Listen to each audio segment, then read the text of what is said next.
Need just a second so I can get the timer going here.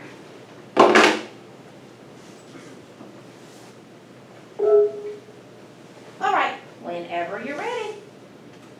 Hello, my name is Scruggs, and today I'll be presenting to you the effects of society, competition, and exercise on elite athletes' mental health. So, this begs a question. What effects do competition, social pressures, and historical stereotypes of elite athletes play on the mental health of elite athletes? So, first let's discuss health aspects. First, we have generalized anxiety and depression rates among elite athletes. These are at increased rates, with 1 in every 5 experiencing general anxiety and 20% experiencing depression. This is important because of the increased stress on them because of their competition at these high levels, and it has a long impact on how they can actually perform in their sport.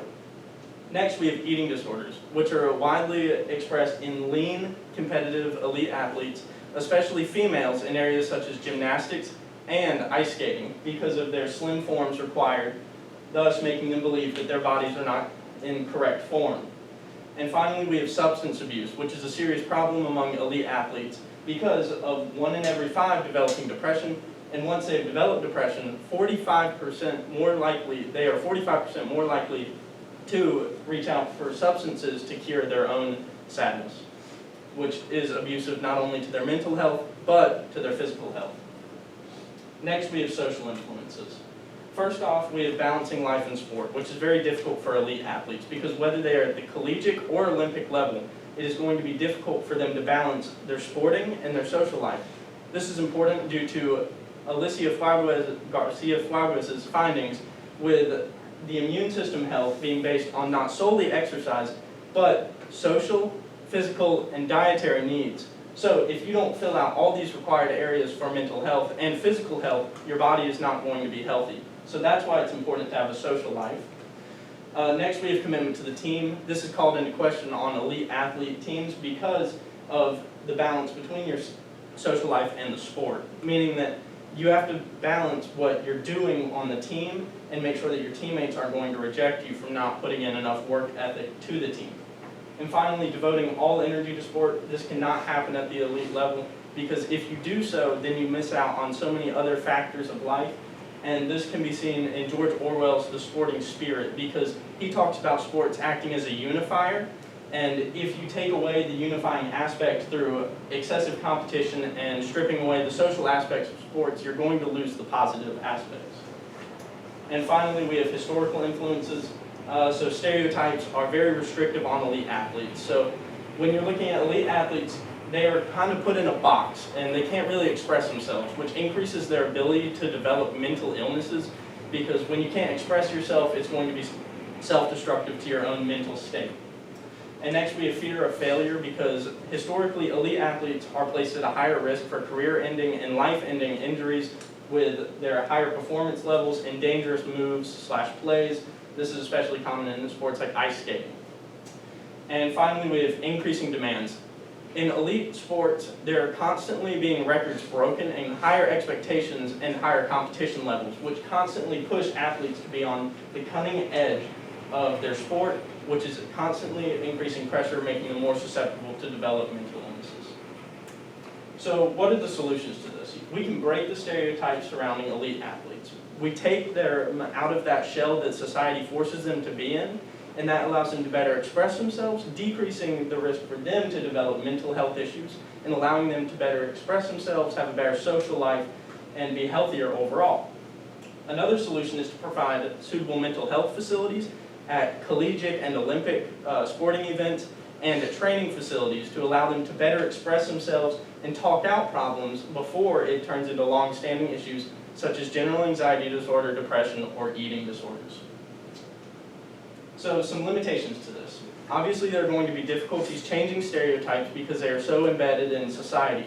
This is true because of previous elite athletes and coaches who are already in positions of power, influencing amateurs who are rising onto the scene with their mindsets.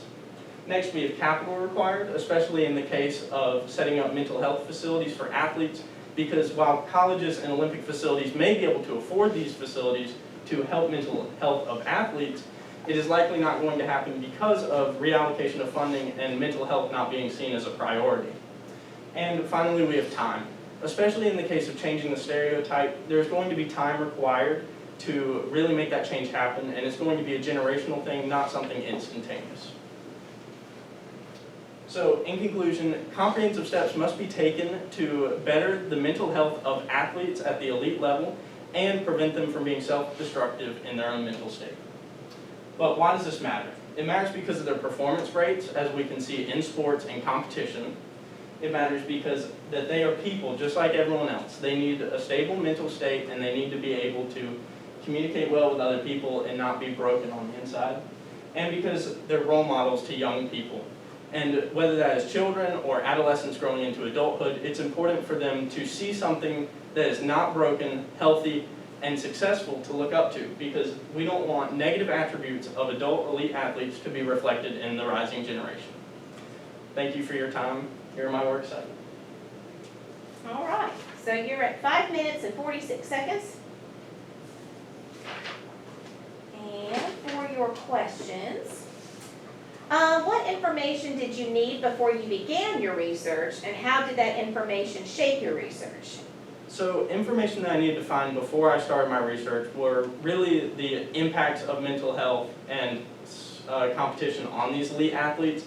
This was important to find because, without seeing what the competition effects are, you wouldn't really be able to explore what the negatives are of it. And you also have to take into account the counterbalance of exercise, because exercise can be seen as a positive influence on people's health.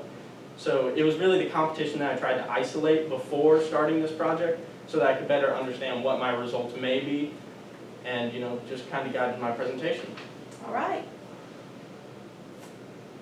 What advice would you have for other researchers who considered this particular topic? So advice for people who are going to explore a similar topic to me, I would probably suggest that they would go further into eating disorders and that they would further explore the relationship between adolescents and elite athletes, especially through that role model figure, because it's important for us to understand that relationship of how people look up to their role models and then how that reflects onto them. All right, good job. Yes, you all can clap. You can just hit escape and then pull it back over.